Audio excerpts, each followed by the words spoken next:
Good evening, everyone. The Escanaba Eskimos will head to Central Michigan University to face off with Saginaw Swan Valley in the Division II softball quarterfinals, and Eskimos head coach Jamie Zagorski has his team ready for the challenge. You know, we got a bunch of excited girls. They're ready to play. You know, we work all year for these games, and it shows. You know, the girls are, I think they're real confident. I think they're excited, and it's going to be a fantastic game. I think the teams are just about two mirror images. You know, they're real fast. We're real fast. They hit the ball well. We hit the ball well. You know, our pitchers are fantastic. I think the fact that we have two quality pitchers, maybe it bodes well for us and gives us a slight advantage.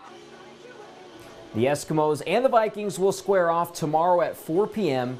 Eastern Time. A few more teams that will be in action tomorrow in Division III softball. The Gladstone Braves will face off with Granville Calvin Christian. That game is tomorrow at noon in Petoskey. And over on the baseball side of things, Sault Ste. Marie, the Blue Devils will face off with Bay City John Glenn and their quarterfinal action. That game is tomorrow at 1 p.m. That is also from Central Michigan University. And in Division IV, the Rudyard Bulldogs will face off with Gaylord St. Mary. That game is tomorrow from Gaylord and will start at 5 p.m. Eastern Time. To Legion baseball action as Marquette Blues, Ishpeming Storm met Marquette. Jake Perkins on the mound, firing well in the top of the second, striking out Johnson, and the Blues had a 2-0 lead at this point. But the Blues do grab a run in the second on a wild pitch on ball 4 to Hendrickson, which allows Alex Beauchamp to score. That made it 3-0 in favor of the Blues. Bottom of the second, Blues defense showing up as Garrick Finkbeiner strikes out A.J. Swarding to keep the Storm off the board. Next batter up gets a similar fate as Finkbeiner records one of 9 strikeouts in the game.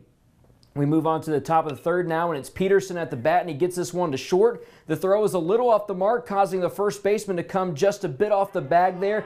Peterson is safe and a run score, and the Blues go on to win Game 2 of their doubleheader, 7-2. Well, yesterday, several young ski jumpers traveled to Suicide Hill for a chance to practice and compete on the jumps, and it's an experience that they soon won't forget. What's it like being in the air?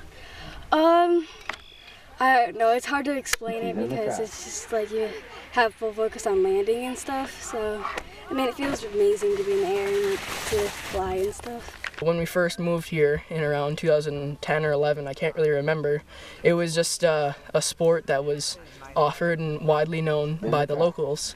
And me being a cross-country skier beforehand, I figured why not try it out. So my brother and I, we came out here and gave ski jumping a try, and I've been hooked ever since.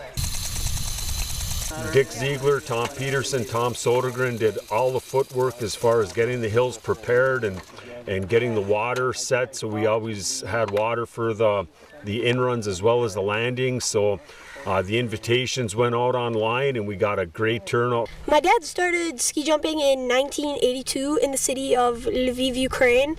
And then he taught his younger brothers. They were twins. Andrei went on to compete in the World Championships in 1993 in Falun, Sweden. Vladimir represented the Olympics twice, once in Nagano in 1998 in Japan and in Salt Lake City in 2002. When I was 4, came out to Norgi to watch the tournament, and I just begged my dad, just please let me do this. And be sure to keep in mind that the 131st annual ski jump from Suicide Hill will of course take place in 2018.